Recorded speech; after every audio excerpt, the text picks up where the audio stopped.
Hello everybody, how everybody doing today? Welcome back. It's going to be my first gig log, first vlog for NW Entertainment. Today I want to talk to you about my large setup. It's going to be my first setup that I use when I do my large events. The one that I connect by, 8 to 10 speakers to, sometimes 6, just depending on the situation and the venue. The product that I have is an all-in-one controller. It's the MCX 8000. I know a lot of you know it, so I'm not going to really give you a high review of it. But the main reason why I use the MCX 8000 as my large controller or for my large setup, mainly due to the fact of it has a backup. As we all know, it goes to standalone mode. So you can use the engine software to be able to do the things that you need to do. So when I'm using Serato, I'm gigging out, if something goes wrong, I can just switch right over to engine mode and I'm able to play the things I need to play without anything going wrong. Now, I have it in a Pro X case, which makes it a little bit heavy. So it's probably about, I want to say about 50, 60 pounds. So it has a little weight to it, plus other things that I've done to the case. Again, you have different cases like Odyssey and other things that you can do. This one has wheels on it, so that's also a plus. So it's up to you of whether you like wheels, don't like wheels. Personally, I like to try to make things light as possible when you're going in and out of venues. It makes it pretty easy and pretty simple. I'm going to show you my MCX 8000. I'm probably going to use my G7X so you get a better view of the controllers that I'm using. If you have any questions, comments, concerns, you can put it down in the comment section below. I'd be more than happy to answer any questions that you may have. But pretty much this is what I use for my large setup. Okay, in a second, I'll be right back to show you on the G7X. Okay, we're back. And again, like I said, the MCX 8000 and the Pro X flight case.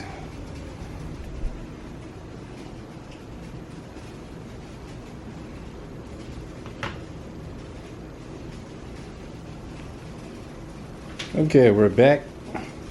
And again, like I said, the MCX 8000 and the Pro X flight case. Best thing I like about it, like I said before, you switch it over to the Prime software, engine software, wherever you need to. As a backup, you already got a backup set up, but then this, when you do in PC mode, put on PC mode. Pretty much, I got all your knobs and everything else. Again, like I said, I got my Pro X case. Makes it a tad bit heavy, but pretty much this is the large setup that I use. The main reason also because you have a lot of ports in the back that I like, that you're able to get things done with. Make it pretty simple. You got your power, your DC, USB, XLRs, RCAs, things like that, mic input. So you got everything good that you need as far as mobility go. Again, like I said, the flight case helps out a lot for all the different things that you do. So it's, again, pretty good, pretty all-in-one. So it's a pretty good all-in-one setup. This is pretty much what I use, like I said, for my large setup. Next time around, I will sit up there and I will show you what I use for my smaller setup. I have more than one setup, just in case you ever need to do a second gig that day, or in case you need something smaller. Again, it's got a little weight to it, so typically going to do in weddings and stuff like that, going to be there for 4 to 6 hours. It's typically what I pull out. If I have events that's maybe 2 to 3 hours, I pull out a different setup. I'll show you that one next time.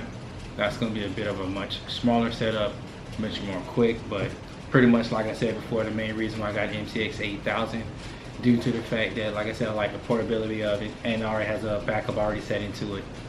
So that's the main reason that I like it, the main reason why that I went after it.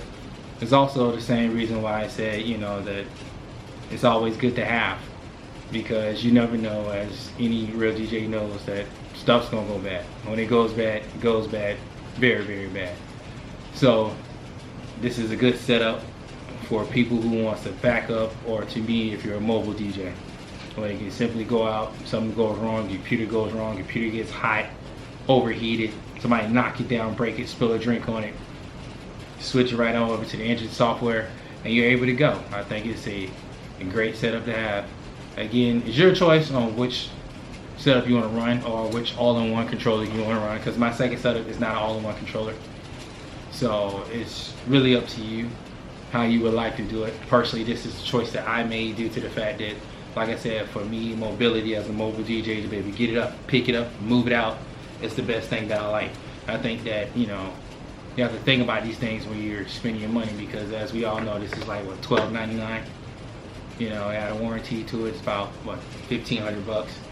So, you know, you got to be careful when you're buying things. You know, I also know when you're first starting off, that can be a lot of money. So you can get a beginning controller, you know, whichever controller works for you. You know, the SP3, MixTrack Pro. You know, when I originally started, I had the MixTrack Pro, so it was a simple all-in-one setup. But I did have an issue one time where I was at a gig with my MixTrack Pro, again, you know, newbie, doing what we do, you know how we do. And you're out there having a good time, gigging, partying with the people, getting in. And next thing you know, somebody spilled a drink. And it spilled on my laptop. And that was the end of my night. So you don't want to get caught like that. So my thing was to get something that applied better for me and that worked better for me, to be able to have a secondary backup just in case. Bringing two controllers to a gig is always, you know, it's a subtle idea, but sometimes that can be taxing and heavy, and sometimes I don't want to carry all that. So to me, this works for me. And it also taught me a very valuable lesson. You must be careful with people with drinks around your equipment, especially around your laptop. I know some of the older DJs are not going to like the laptop DJs, but again, like I said before, it's really your choice. Again, for me, this was just great because I can switch this around. You know, I have CDJs, so if I need to switch over to bring a CDJ with me, that works too. But again, it's really your choice. You know, if you need DVS with your vinyl, you can, the DVS compatible, put it up there and you're good to go. So it's basically your choice of how you want to do it. I'm just telling you my personal decision, personally what I chose. Again, I'm a Denon or Denon fan, and this is what I like. Again, I had Pioneer. I think Pioneer is great too. I've had Newmark. They're good too, aka Denon, or Rain, aka Denon, or I'm sorry, Newmark. So it's really up to you which brand that you like or which brand that you would like to go with. I'm just telling you my personal choice and what I use for my larger setup. You know, it works out great. Hook all your speakers up, subwoofers up, and you have a great time. Again, the software also, I think they have a firmware update that they're working on right now that'll be able to work sorta, to be able to quantize a little quicker on the fly and different things that you can do that they're working on right now. Now, I'm not sure it's ready, available for the public yet, but as soon as that comes out, again, I will download that and try. So like I said before, again, it's just for me and for the mobile DJing style that I do, you need a backup as opposed to bringing a whole other set. It's easier just to go ahead and switch it over to the engine software.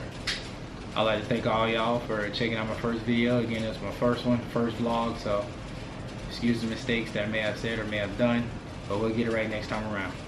Y'all have a great day.